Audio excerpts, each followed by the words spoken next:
Engineer Rashid ने आज पत्रकारों को संबोधित करते हुए पार्लियामेंट्री इलेक्शंस में जीतने पर लोगों का शुक्रिया अदा किया। उन्होंने कहा कि लोगों ने उनमें विश्वास किया है और वो लोगों का विश्वास कायम रखेंगे। अब की बार जिस तरह से खासतौर से नॉर्थ कश्मीर में लोगों ने AIP पर जो एतमाद दिया, इस प्रेस कॉन्फ्रेंस का बुनियादी मकसद लोगों का शुक्रिया अदा करना है। लोगों ने साबित किया कि मसल पावर और मनी पावर के बगैर भी इलेक्शन जीता जा सकता है। लोगों ने साबित किया कि वो हर शख्स जो लोगों के जज्बात की तर्जुमानी करे, उनके हुकूक की बात करे, उनके राइट्स की बात करे।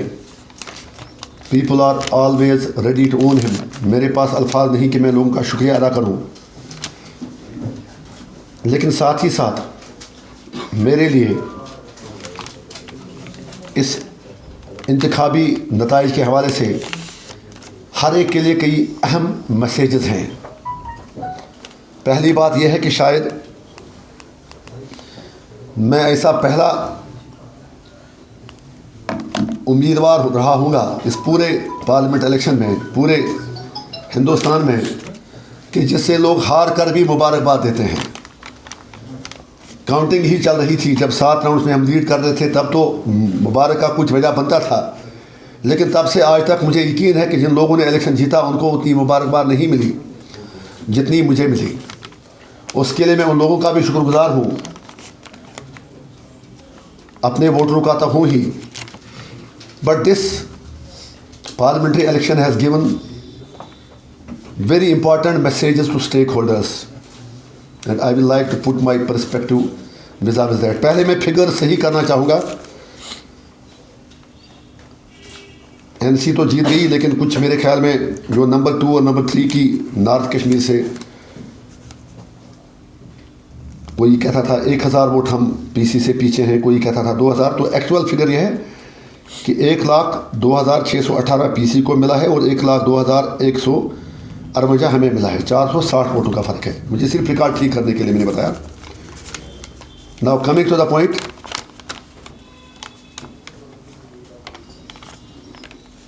इस इलेक्शन में जब इलेक्शन दिन था, मेरे हिसाब से हुर्रियत के लिए भी मैसेज है, अस्करी क़यादत के लिए भी मैसेज है और नरेंद्र मोदी जी के लिए भी मैसेज है। I will quote just 3 examples, I can quote dozens, कि मैं क्या कहना चाहता हूँ to save time. Baramulla town, एक शख्स 18 बरस का जवान 1964 में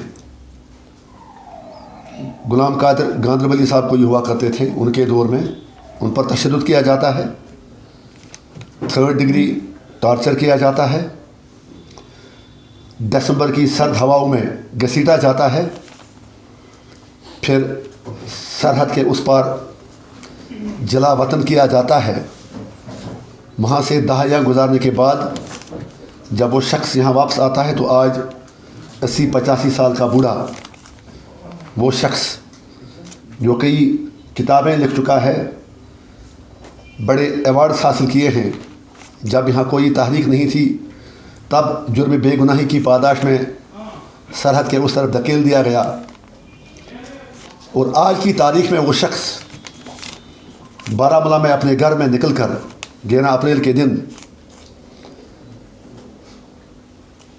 ठाठ बाट से अपने लोगों से कहता है कि मुझे ज़िंदगी का पहला वोट डालना है और मैं इंजीनियर रशीद को डाल रहा हूँ।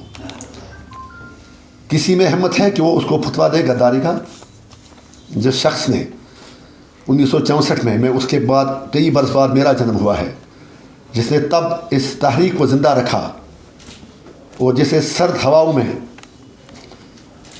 पुशबैक किया गया और फिर कई दहाइयों के बाद यहाँ आया, मेरे लिए आज वो एजाज़ है। मेरे लिए असली मज़ाहिमती लीडर वो है जिसने कल मुझे कहा कि you speak for my self and I promise him sir I will never ever late you down. एक दूसरी मिसाल मैं दूंगा। अपने हंदवारा में एक 90 साल का बूढ़ा सुन्नावल्ला वानी 2008 में, 14 में और आज एक बार फिर अपने गांव में उसको ये एजाज़ हासिल है कि सबसे पहला वोट वही बंदा डालता है। लेकिन उस बंदे के जिस्म पर टार्चर है, सख्तियां हैं। उसका बेटा डिविजनल कमांडर था हिज़्बुल मुजाहिदीन का, परवेज़, जाँ बाक हुआ है। हर बार फख्र के साथ निकलता है और कहता है कि मुझे इंजीनियर रशीद को वोट देना है। और आज की इस प्रेस कॉन्फ्रेंस का मकसद उससे ये कहना है, उसको वादा करना है, मेरे बाबा I will not let you down. मैंने सुनका का बना तरा पत्थर बाह कर संस्कार किसी संस्कार चाहिए से मनोवास। मुझे उम्मीद है कि उसके शहीद बेटे के जो साथी हैं, दे विल लिसन टू माई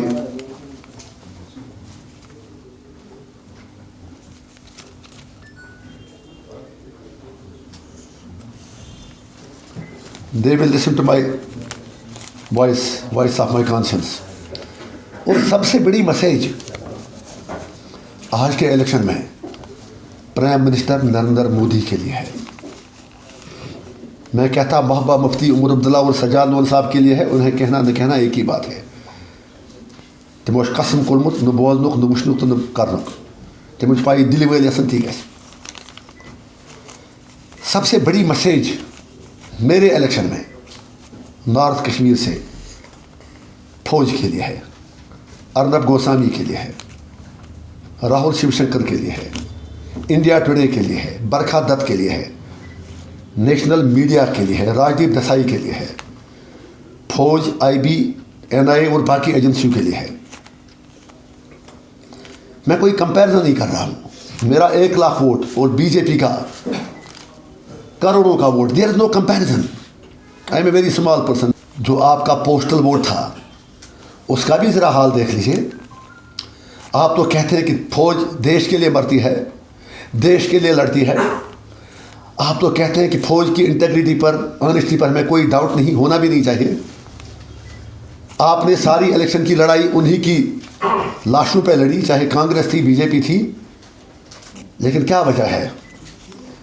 3000 कुछ बैलेट वोट पड़े, बीजेपी को 552 पड़े, पीडीपी को 223 पड़े, एनसी को 457 पड़े, पीपल्स कॉन्फ्रेंस को 141 पड़े और इंजीनियर रशीद को 1491 बैलेट वोट पड़े। वजह क्या है? मसला क्या है? माजरा क्या है? इस सवाल का मैं आप सबसे गुजारिश करूंगा। You are think tanks, you are intellectuals, आप सबको इसके पीछे रिसर्च करनी चाहिए। मुझे माफ़ करें, मैं अपना जवाब आपके सामने रखता हूँ, कौम के सामने रखता हूँ। आप सबको याद होगा 2008 से आज तक असेंबली और असेंबली के बाहर इलेक्शन कैंपेन में मैं हर बार ही कहता था कि मेरी कैंपेन का मकसद, मेरी सियासत का मकसद ये है कि माओं की गोदें खाली ना हो। बुरहान की माँ बुरहान को ज़िंदा देखना चाहती थी, जाकिर मूसा की माँ जाकिर मूसा को ज़िंदा देखना चाहती थी। इसी तरह फौजी की माँ भी अपने बेटे को ज़िंदा देखना चाहती है। इसी तरह पॉलिटिकल वर्कर की माँ भी अपनी बेटे को ज़िंदा देखना चाहती है। और ये बात इंजीनियर रशीद के अलावा किसी ने नहीं कहा दोनों कैंपों में। मैं 10 साल से चिल्ला रहा हूँ कि किसी फौजी की माँ को उसको बेटे की तिरंगे में लिपटी लाश नहीं चाहिए। She needs her support when she is old. उसको अपने बेटे की ज़िंदगी चाहिए। No mother wants lose her life. मैंने कॉन्स्टेंटली इस चीज़ को प्लीड किया। मैं जब प्राइम मिनिस्टर से मिला 17 जुलाई 2018 को, मैंने उनसे भी कहा कि sir, mothers don't want to lose their lives. और अगर कभी मुझे इमरान खान से मिलने का मौका मिलेगा, किसी और से मौका मिलने का मिलेगा, मैं कहूँगा कि आप कितने भी खराज अकीदत अदा करो, माओं को यही फिक्र है कि उनके बेटे ज़िंदा रहें।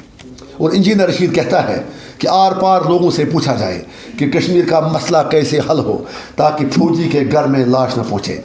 मुजाहिद के घर में लाश ना पहुँचे, सियासी कारकुन का कत्ल न हो। यही वजह है कि जहाँ मुझे अस्करियत पसंदों के अहल खाना ने वोट दिया, वहाँ फौजियों ने भी जमकर इंजीनियर रशीद को वोट देकर दिल्ली के मुंह पर ऐसे तमाचा मारा कि शायद अभी भी उन्हें उसकी हीट महसूस होती होगी। वो लोग जो चेंज की बातें करते थे, वोट फॉर चेंज, अच्छा हुआ स्लोगन उनका था, वोट मुझे मिला। आप खुद ही दावे करते हैं कि चेंज तो आई। मैं आज किस तरह से ये कह दूं कि सेक्टेरियन डिवाइड, एथनिक डिवाइड आज सारा ख़त्म हुआ। वो लोग जो ऊडी को बाप की जागीर समझते थे, आज ऊडी के लोगों ने इंजीनियर रशीद का साथ दिया। मैं ऊडी की उन दो बहनों को आज किस तरह से, आई डोंट नो देम, मुझे मीडिया के लोगों ने कहा, नेशनल मीडिया के लोगों ने, I mean it, NDTV, CNN, IBN, Sameer Yasir अपने एक जर्नलिस्ट हैं, उन्होंने मुझे कहा प्राइवेट कन्वर्सेशन में, दो बहनें दुबई से आई थी, PC के कैंडिडेट के हमसाया थी, उनकी रिलेटिव भी थी। मैं किसी का दिल नहीं तोड़ना चाहता हूँ, but I have to pay heads off to them, they deserve my tribute, they deserve my salute. जब उन्होंने पोलिंग के दिन कहा कि मीडिया के लोगों से कि हमें 15 दिन बाद में आना था, हम पहले ही आए, वोट का सवाल था, हम राजा डायनास्टी से हैं, हमने उम्र भर राज किया है। मीडिया के दोस्तों ने कहा कि हम समझ गए इन्हें राजा साहब को वोट देना है। फिर उन्होंने ये सवाल किया, आपने नहीं पूछा हमें वोट किसको देना है? कहा we are here to vote for engineer Rashid, vote for change, vote for his consistency, vote for the thing that he speaks for Kashmir and Kashmiris, vote for the thing that he talks about resolution to Kashmir issues by asking people on both the sides of LOC. उन दो बहनों को मेरा सलाम, and I assure them, आपका vote ज़ाया नहीं जाएगा। I can give my blood for every single voter. मेरे हिसाब से हुर्रियत के लिए भी मैसेज है, अस्करी क़यादत के लिए भी मैसेज है, और नरेंद्र मोदी जी के लिए भी मैसेज है। I will quote just 3 examples, I can quote dozens, कि मैं क्या कहना चाहता हूँ to save time. Baramulla town, एक शख्स 18 बरस का जवान 1964 में गुलाम कादिर गांधरबली साहब कोई हुआ करते थे, उनके दौर में उन पर तशद्दुद किया जाता है, 3rd डिग्री टॉर्चर किया जाता है, दिसंबर की सर्द हवाओं में घसीटा जाता है, फिर सरहद के उस पार जला वतन किया जाता है। वहाँ से दहाइयाँ गुजारने के बाद जब वो शख्स यहाँ वापस आता है तो आज 80-85 साल का बूढ़ा, वो शख्स जो कई किताबें लिख चुका है, बड़े अवार्ड्स हासिल किए हैं, जब यहाँ कोई तहरीक नहीं थी तब जुर्म बेगुनाही की पादाश में सरहद के उस तरफ धकेल दिया गया, और आज की तारीख में वो शख्स बारामूला में अपने घर में निकलकर 11 अप्रैल के दिन ठाठ बाट से अपने लोगों से कहता है कि मुझे ज़िंदगी का पहला वोट डालना है और मैं इंजीनियर रशीद को डाल रहा हूँ। किसी में हिम्मत है कि वो उसको फतवा दे गद्दारी का? जिस शख्स ने 1964 में, मैं उसके बाद कई बरस बाद मेरा जन्म हुआ है, जिसने तब इस तहरीक को ज़िंदा रखा और जिसे सर्द हवाओं में पुशबैक किया गया और फिर कई दहाइयों के बाद यहाँ आया, मेरे लिए आज वो एजाज़ है। मेरे लिए असली मज़ाहिमती लीडर वो है जिसने कल मुझे कहा कि you speak for my self and I promise him, sir I will never ever late you down. एक दूसरी मिसाल मैं दूंगा, अपने हंदवारा में एक 90 साल का बूढ़ा सुन्नावाला वानी 2008 में, 14 में और आज एक बार फिर अपने गांव में उसको ये एजाज़ हासिल है कि सबसे पहला वोट वही बंदा डालता है। लेकिन उस बंदे के जिस्म पर टार्चर है, सख्तियां हैं,